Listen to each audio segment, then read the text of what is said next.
Live from the campus of Penn State University, this is PSN News. It's Wednesday, November 30th. We have all you need to know about the upcoming location change for the Palmer Museum of Art, as well as details on Penn State's latest title as a hunger-free campus.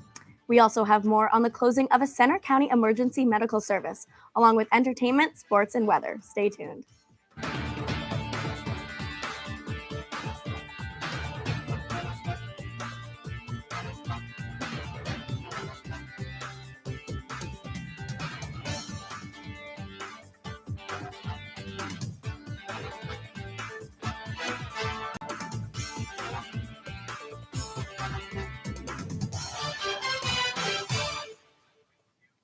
Thanks for joining us tonight. I'm Jace. And I'm Jamie DeBellonia. At the start of the new year, the Palmer Museum of Art will begin its transition from the museum's current location on Curtin Road to its new facility. The 71,000 square foot building is currently under construction at the Penn State Arboretum. This transition will be done in phases by closing the current museum's second floor and beginning a, quote, major reinstallation of its first floor galleries. The phased process will help them prepare the new museum to be open to the public in the spring of 2024. You can still visit the Palmer Museum's current location until it closes its doors on May 14th, 2023. The Pennsylvania Department of Education has recognized Penn State University Park as a hunger-free campus. The Hunger-Free Campus initiative is intended to advance student food security efforts across the state. National statistics provided by the Department of Education said an estimated 36% of students know someone who dropped out of college due to food insecurity and did not apply for support because they did not know how. Penn State's Student Care and the Lions Pantry collaborated on the Hunger-Free Campus application. The application highlighted the university's Food and Housing Needs Survey, intended to identify areas of need across campus, and its efforts to connect students to food resources. How about this slithering story? A venomous snake training program from Shavers Creek Environmental Center earned 2 awards at the American Association of Zookeepers Conference in Toronto last month. Program coordinator Joe Whitehead started the training by teaching the snakes a targeting method. This would have the reptiles show interest in a target and approach it, repeatedly getting the snake to travel to a desired location, like the bins used for weekly weigh-ins. Tests like this allow researchers and the general public to understand snakes a little better. Whitehead says, quote, maybe if people see us training the snakes, people might care about them a little more. A Center County emergency medical service is shutting down because of critically low staffing. Port Matilda EMS will be down to just 2 part-time employees by the end of 2022, forcing it to close the service. With the dwindling staff and shortage of trained EMS personnel and the inability to pay competitive wages and benefits further worsened the situation. Like other agencies that rely on only partial reimbursements from insurance and voluntary resident subscriptions, Port Matilda EMS has long struggled to maintain operations. Even in late 2019, the facility said it was in a critical situation, and at the time only had enough funds to cover 1 more payroll cycle. It survived that thanks to memberships and donations, but the challenges persisted. Port Matilda EMS thanked residents for their years of support and urged them to assist the agencies that serve them in the future. With the end of the semester rapidly approaching, students can expect to be taking some long walks to the library to study. What kind of weather can we expect on the way there? Anchor Christian Spallone with Campus Weather Service has more details in today's weather report. Take a look.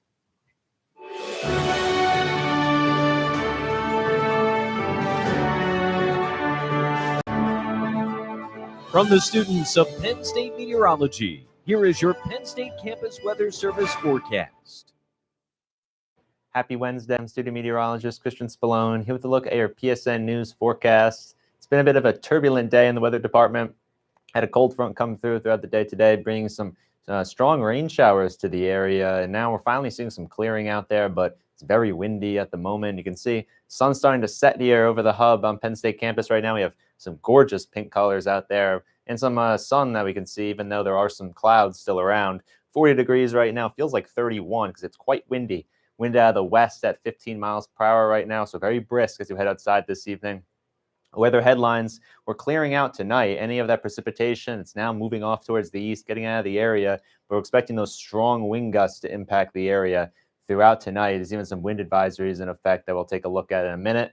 And then with this cold front passing through, expecting a chilly end to this week. It's going to be pretty chilly during the day tomorrow with some low daytime high temperatures and then also some cool nights expected over the next couple of days. In terms of our conditions across the region right now, we see 37 in State College, and really just the key pattern here is how it's so cold over the western regions, but then as you make your way down to the eastern seaboard here, we see a lot more of those green warm colors and also those rain showers. So this front's kind of working from west to east here and bringing those cooler and drier and windier conditions all the way through to the East Coast at the moment. And a big story here is our temperature change right now. We can see those temperatures are shifting quite dramatically. We see all this cold air is coming in from the west here, and that's going to make its way over towards the east throughout tonight and into tomorrow. You can zoom out and really see the more dramatic effect of that here. All this dark purple kind of maxing out the color scale here across the Ohio Valley and down into the southern plains. So really impressive cold front that's coming through pretty strong. That's why we have this strong wind bringing in that colder air right now. And you can see here in our wind speeds, pretty windy right now, pretty gusty out there, 23 right now in State College for a sustained wind. So gusts potentially up towards around the 40-mile-per-hour mark. And we have some wind advisories in effect that illustrate this. Nothing right in State College, although it's still definitely going to be windy. But we see some wind advisories on the Allegheny Plateau all the way up into northern Pennsylvania and extending over into New England and New York there. So plenty of windy conditions expected throughout the region, definitely some scattered power outage potential and just some tree damage that could be possible throughout the area. Our rain showing this precipitation right now. We can see that we have this westerly flow now pushing out all this wet weather and this nasty weather and finally bringing those drier conditions. And you can see where all that nasty weather is right now. It's all the way out across the northeast and New England here. A big shield of precipitation and rainfall, even some wintry weather further to the north, but generally dry behind that. And that's going to be what we're going to be experiencing here in State College over the next couple of days. I'm going to take a look at our forecast for the rest of the day today and into tomorrow. Just expecting dry conditions, although the lake effect snow machine is going to start up across Lake Erie once again. So more snow for those areas that just saw it pretty recently and saw quite a lot of it. So even more on the way, although not as significant. You see it kind of winds down there as we get into the day tomorrow. But there could even be a few scattered snow flurries throughout that period in our area in central Pennsylvania. And then generally nothing much until we get towards the day on Friday when some more clouds begin to enter the area here. And then we see some rain approach the region by Saturday morning with our next frontal boundary. And then this should sweep through the region and we should see clearing conditions again by Sunday. So weekend looks good, except for potentially some precipitation nearing the area throughout the day on Saturday. But our forecast right now for tonight, it's going to be chilly out there. 24 is a low, but look at those gusts, potentially getting up to 45 miles per hour in some spots. So it's going to feel a lot colder, probably in the teens by late tonight. So definitely bundle up if you're out there. And our forecast for tomorrow, 36 degrees. So very chilly as we end this week here and still windy. So that wind chill is going to be really a factor tomorrow. Gusts potentially getting up to 35. So a little bit lighter, but still going to be very windy throughout the day on Thursday. And finally, our 7-day forecast now for State College. We see those cool conditions to end the week, and then that rain beginning to approach the area on Saturday, mainly throughout the first half of the day and clearing out towards the second half of the day. And that'll trend into Sunday, where we again see those colder conditions out there. And then our next rain thaw is really throughout the beginning of next week. It's going to be a little bit unsettled. We see scattered rain showers, temperatures in the 40s, and maybe even a few snowflakes mixing in there as we finally get into December. From the Penn State Campus Weather Service, I'm Christian Spallone. Have a wonderful evening.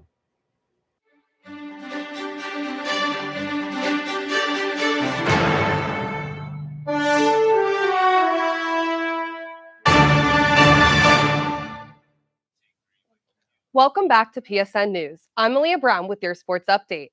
Penn State women's volleyball will begin its postseason run by hosting the first two rounds of the NCAA tournament in Happy Valley. This comes after the Nittany Lions defeated Purdue this past Friday in their last game for the regular season. Number 4 seeded Penn State will face University of Maryland, Baltimore County in its opening tournament game this Friday, December 2nd at 7:30 p.m. The opening round of the competition will also feature a game between Yale and number 5 seeded University of Central Florida at Rec Hall. If Penn State defeats UMBC, it will face the winner of the UCF-Yale match on Saturday, December 3rd at 6:30 p.m.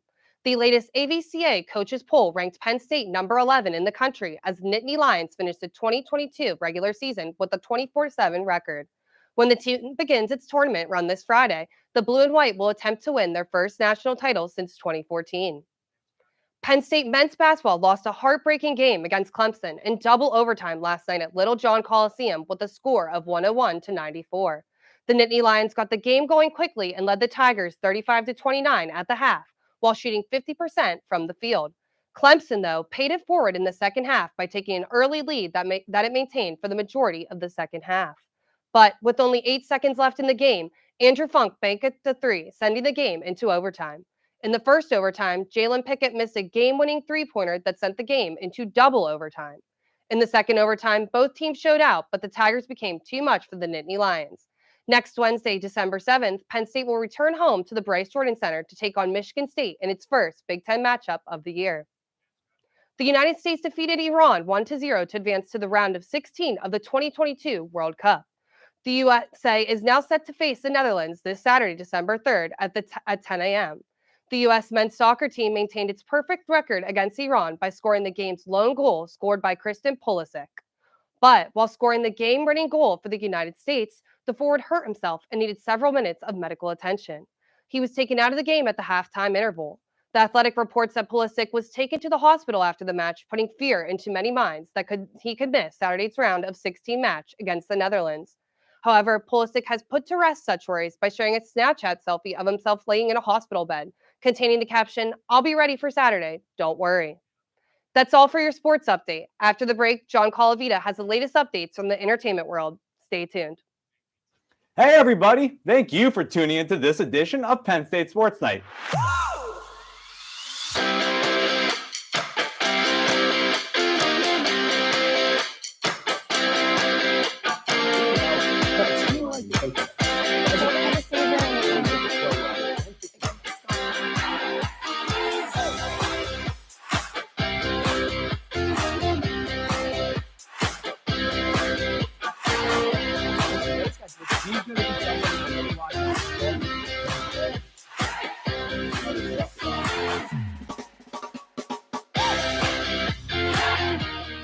For all of us here at the Belisari Media Center, we are Penn State Sports Night.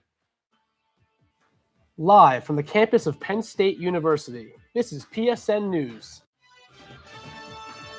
Penn State Network News is a student-produced, bi-weekly live news show featuring all student talent. From local and national news to sports, entertainment, weather, and live interviews, we have it all. We also feature student-made packages from across campus. Airing every Monday and Wednesday at 7 p.m. We are PSN News. Be sure to check us out on Twitter and Facebook at PSN News, on Instagram at Penn State Network News, and to subscribe to our YouTube channel at youtube.com/PSN News. Have a good night and stay safe, Penn State. Hey everyone, we are Red Carpet News, your main source of entertainment news at Penn State University. Man, this festival is going to be popping. I'm Alex Porzillo, here with Baden Harold. He's going to 23rd with Daddy Elon Warbucks to actual space away from Kip. So insane, especially during Kendrick's part when they came out. reporting on anything from music, movies, TV shows, fashion, to celebrity gossip. You don't want to miss out on any of the hot topics we discuss. Find our segments on YouTube under the name Red Carpet News for your daily dose of entertainment. We are Red Carpet News.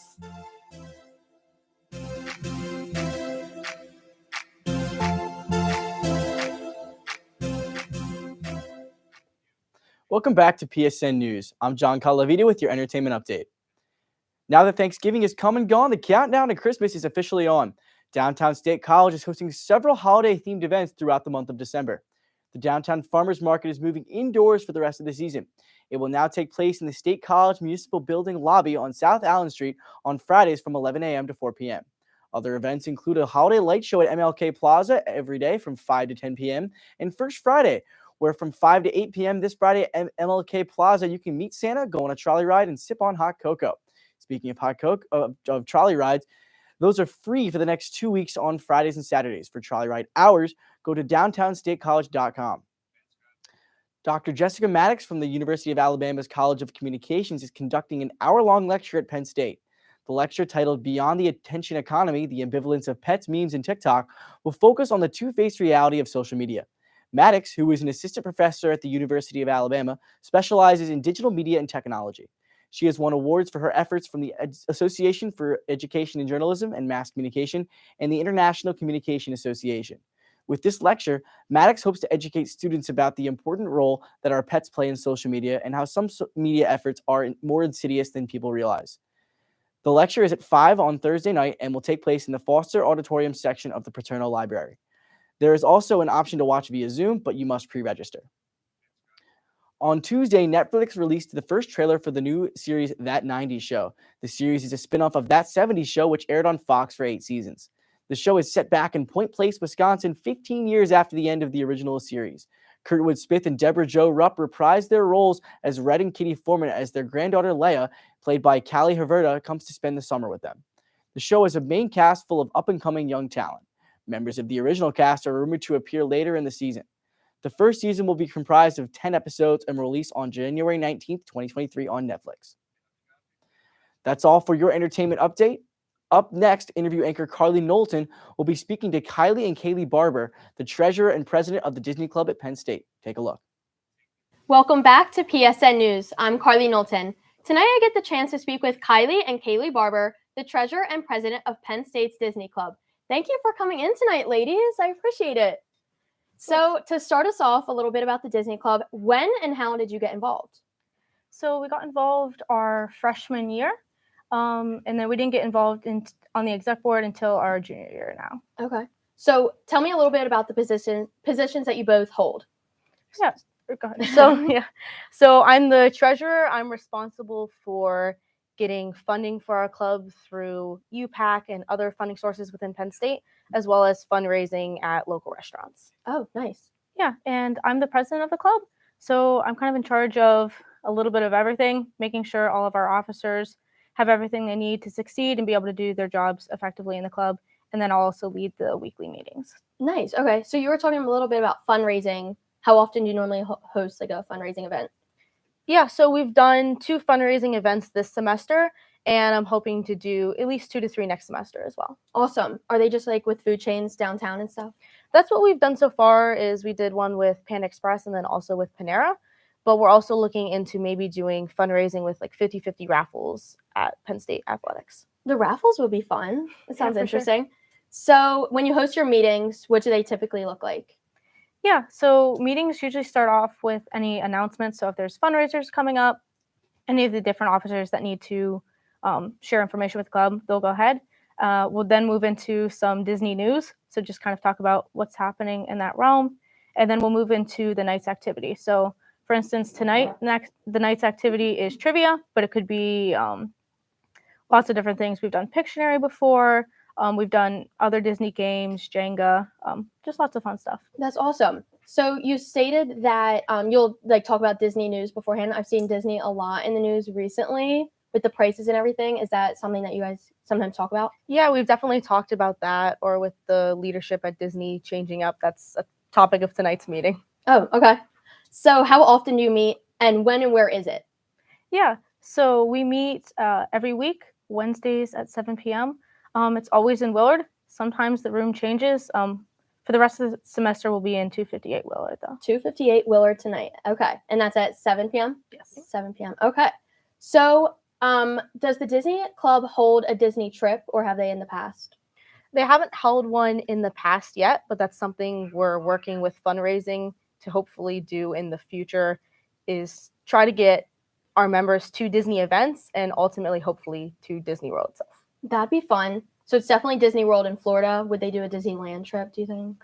We could potentially do a Disneyland, or really any of the Disneys. I think Disney World would be the most feasible, but those could be other options as well. So how many members do you typically have in the club? We have hundreds of members that are involved through the group meets to just kind of talk about Disney news, a little more casual. Active members, we have about 10 to 20, depending on the meeting. And that's definitely something we're looking to grow. Members can join at any time. We're always happy to have more people. That's good. Yeah, always growing those numbers is helpful. And especially with the involvement fair, I bet you get a lot of like first year students to sign up. Yeah. Which is awesome. So how many times have you both been to Disney? We've been over 20 times. I think we're at What? We're big Disney fans. I think we've been 22 or 23 times. No way. Honestly, we've lost count at this point. No way. When is the last time that you went? The latest? We went in August. of this past summer? Yeah, technically we were at a competition and conference through another club, and we went one day to Disney. Okay, this still over counts. like right before fall break. But How old were you when you first went? 3 years old. 3 years old. Do you have the like parks memorized at this point? Like sort of. So we usually like, I know like different areas, but to be honest, our friends will like tell us we don't have them memorized. Like we will get them lost. Undoubtedly, our sense of direction is not not ideal. Yeah. That is so funny. So, do you have a favorite park then that you've been to? My my favorite's Hollywood Studios. Okay. Magic Kingdom. That's what I always used to love when I was younger too. I haven't been there since 3rd grade. Have you ever done the Disney cruise? Yeah, You have? so we did it for our 16th birthday. I actually surprised her, and we went on the Disney cruise. No way. That's incredible. Wow. And so, what destinations did it drop you off at? we did Cozumel, Mexico, the Grand Cayman Islands, Castaway Key, and Jamaica. And just the two of you went yourselves? No, we went with our parents. Oh, okay. So do you have a favorite Disney character then? So I have a favorite, Figment. Nobody knows who he is really, unless you're like a huge Parks fan. But he's like a purple dragon who's really into like imagination and stuff like that. So it kind of has a bit of an engineering flair, I feel, to it. So that's kind of why I like him. That's awesome. I don't have one, so not really. I'll just say there are too many good characters to pick one. Do you have a favorite movie? Or show? This is like slightly controversial. Some people love it, some people don't. I really like the new remake of Aladdin, though. Me too. That's one of my favorites. Nope. No favorite movie at all? I just like them all. I understand that. So do you have any fun facts about Disney that you're willing to share? Yeah. One of the coolest fun facts is one of the smallest hidden Mickeys is actually in Animal Kingdom. It's in this restaurant called Pizzafari. We were like, I want to say 6 years old, and one of the cast members showed it to us. So we like to always go there and like take a picture with it when we're there. Oh, that's so fun. Is there anything else that you like to mention about your club here at Penn State? Just that we're always willing to welcome new members, even if you love the Disney movies or love the Disney parks, whatever your love of Disney is, we're always welcome to have you, and please come join us. Yeah, and we love to like take member feedback. So every week we'll have like a question, like what activity do you want to do? At the end of the semester, we're planning on doing like a survey that what activities did you enjoy? What do you want to see more of? So we try to make it the best experience for our members that we can. That's a good idea with the feedback. So everyone kind of gets to do something that they're looking forward to for the next meeting. Yeah. But that's about all the time that we have for tonight. So thank you for joining me and talking to me about the Disney Club and Disney in general. It was fantastic. Thanks for having us. Yeah, You're welcome. Coming up next, Jace and Jamie will bring you the latest news from across the nation. On Saturday, the U.S. Treasury granted Chevron a license for limited expansion of energy operations in Venezuela.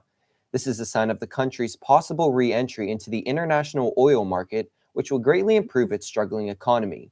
Despite this announcement, a senior Biden administration official said that there is a, quote, long way to go in resolving not only Venezuela's financial crisis, but its political and humanitarian crisis as well. This deal comes as a shift in the U.S. strategy on Venezuela that has been accelerated by the reduction in global oil supplies as a result of the ongoing Russia-Ukraine crisis. The senior official denied the notion that the license was issued as a result of increasing energy prices, but instead was done in an effort to restore democracy to Venezuela. This would help to push Venezuelan President Nicolás Maduro into setting free and fair election conditions for the 2024 presidential election. Workers at the nation's only underground nuclear waste repository have started using a newly mined disposal area at underground facility in southern New Mexico. Officials at the Waste Isolation Pilot Plant announced that the first containers of waste to be entombed in the new area came from Oak Ridge National Laboratory in Tennessee. Known as Panel 8, the new disposal area consists of 7 separate rooms for placing special barrels packed with lab coats, rubber gloves, tools, and debris contaminated with radioactive elements. Carved out of an ancient salt formation about half a mile deep, the subterranean landfill located outside of Carlsbad received its first shipment in 1999. The idea is that the shifting salt will eventually entomb the radioactive waste left from decades of bomb making and nuclear weapons research. A drive-by shooting in Nashville on Saturday left 2 people injured. The incident followed the funeral service of a 19-year-old woman who was shot and killed earlier this month. The spokesperson for the Metro Nashville Police Department, Dawn Anderson, said people were filing out of New Season Church when the shots began. An 18-year-old woman was shot in the leg and a 25-year-old man was shot in the pelvis. Neither of their injuries were life-threatening. Other attendees of the funeral service happened to be armed and fired back at the car, which the bullets were coming from as it drove off. Anderson said the connection between the 2 shootings seems to result from some sort of rivalry between 2 groups of people, not between members of the 2 families. He describes the shootings as brazen, with the assailants having no regard for human life.